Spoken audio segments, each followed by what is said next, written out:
정말 어렸을 때 옆에서 보조해주는 건 당연하다고 생각을 합니다. 그렇지만 아이가 어느 정도 연령이 되면 이제 혼자 할 수 있을 거야 라고 생각하십니다.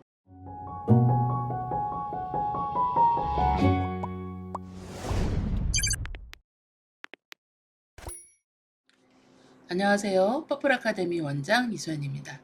어저께 수학 라이브 방송이 있었지요.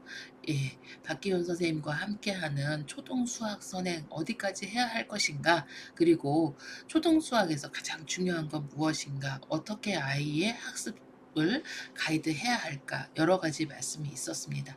그 중에서도 선생님께서 말씀하신 내용 중에 아이들이 스스로 수학을 할 수 있을 때까지 옆에서 엄마의 역할이 정말 크다고 말씀을 해주셨습니다. 좋은 선생님과 아이가 공부하는 것도 중요하지만 사실 아무리 좋은 선생님하고 공부를 하더라도 어머니께서 옆에서 가이드를 해주지 않는다면 아이의 수학을 제대로 볼 수 없다는 말씀을 저에게 따로 해주시기도 하셨죠. 그래서 실제로 아이의 수학 공부를 할 때 엄마가 옆에서 뭔가 아이가 정말 이 문제를 알고 풀었는지 모르고 풀었는지 채점도 해주시고, 그리고 좀 틀린 것은 다시 한번 보조적인 설명도 해주고, 내가 설명이 어려울 때는 별표를 쳐서 선생님께 이 설명을 꼭 듣고 오라고 얘기를 한 다음에 집에 와서 어머니께서 어떻게 설명을 들었는지, 이제 이해했는지 아이에게 다시 물어보면서 확인하는 과정들도 필요합니다. 이렇게 꼼꼼히 가이드를 해야 되는 이유는 사실 아이들은 백지의 상태고 거기에서부터 하나하나 하는 방법까지도 배우는 과정이 있기 때문입니다.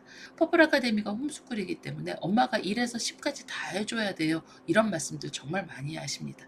그런데 실제로 엄마가 하나에서 10까지 해주는 기간은 사실 퍼플 아카데미를 능숙하게 하시는 분들 보면 처음 가입하고 길면 1년, 짧으면 6개월 정도입니다. 퍼플 아카데미에 처음에 입학하셨을 때 처음에 20주 정도, 약 5개월 정도는 대부분의 미국 교육 과정이, 여기는 복습 과정이고 쉬운 과정으로 되어 있습니다. 그리고 그 이후에는 이 탄탄한 복습을 바탕으로 정말 어려운 과정을 점프점프해서 많이 배우기 때문에 실제로 이 5개월의 기간 동안 엄마가 학습 습관을 잡고 아이한테 루틴이 만들어질 수 있도록 보조해주는 역할이 매우 중요합니다.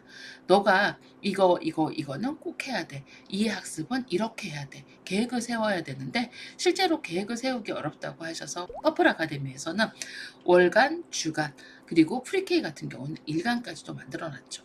물론 아이가 4세에서 6세, 7세 정도면 스스로 하는 습관이 안 들 수 있습니다. 이 기간에는 옆에서 보조를 해주셔야 되는데 이런 과정을 어려워하셔서 난 그냥 학원 보낼 거예요. 학원에 가면 다 해주잖아요 라고 하시지만 실제로 학원에서 모두 다 해주는 경우는 드뭅니다.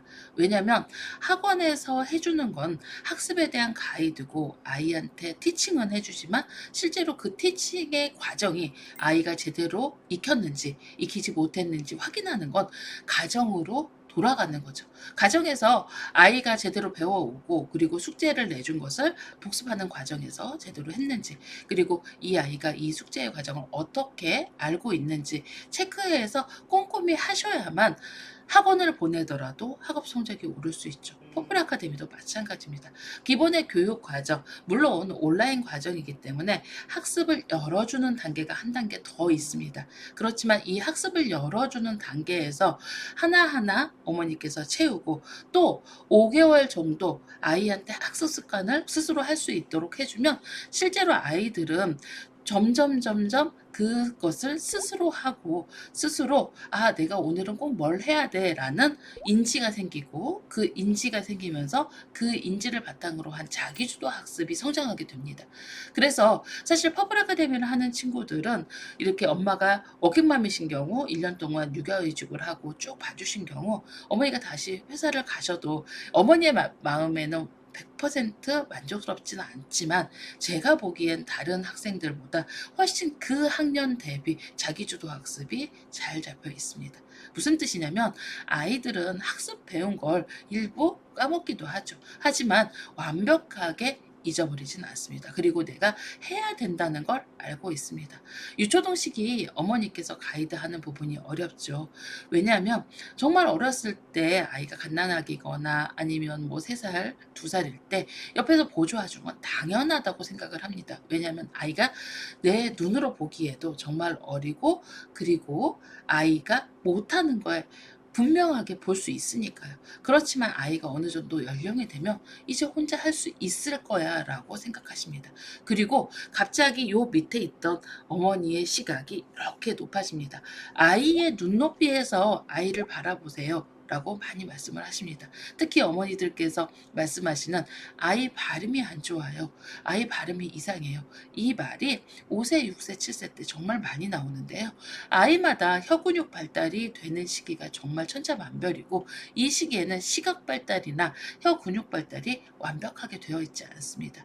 또 일부 아이들은 지능 인지는 빠르지만 혀 근육 발달이 안 돼서 말이 어눌한 경우도 있죠. 말이 어눌하다고 아이가 지능 인지가 늦은 건 아니거든요. 이런 경우에 실제로 아이가 보면 엄마는 어떻게 생각하시냐면 우리 아이는 지능 인지가 좀 늦구나 라고 생각하시고 인풋을 좀 늦게 하시는 경우도 있으세요. 그런데 사실 혀 근육이 좀 발달이 늦을 뿐이지 아이는 인지 능력은 좋았던 경우도 저는 여러 논문이나 사례를 통해서 본 적이 있습니다. 여러분이 이렇게 아이의 그 실제 능력, 그리고 우리 아이가 어느 정도 이해했는지, 그리고 어느 정도 할 수 있는지를 끊임없이 옆에서 보면서 보조자 역할을 해주셨을 때, 실제로 아이가 초등학교 가고 중학교 갔을 때 내 학습을 스스로 하고, 그리고 하나를 배우더라도 제대로 인지하는 습관이 들 수 있습니다. 어머니께서 해주기 힘드시죠? 하지만 유아 초등 시기에는 놓으시면 안 됩니다. 감사합니다.